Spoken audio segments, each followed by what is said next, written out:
হুম, টাকা ফুল দেখাবো? কেন? টাকা জানলা খুলে দাও, শিয়াল আসুক। কেন? দর দর রোদ রোদ আছে? রোদ থাকলে কি হয়? ওখানে হুক্কা নেই। আর অন্ধকার হলে? অন্ধকার হলে হুক্কা আসে?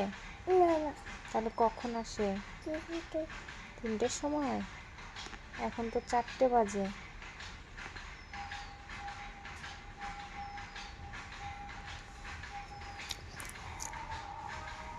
এই, হে ভগবান, বলো বলো, হে ভগবান। মাঝি মাঝি মাছি এসেছে? দাদা দাও দাদা দাও দর দর রোদ রোদ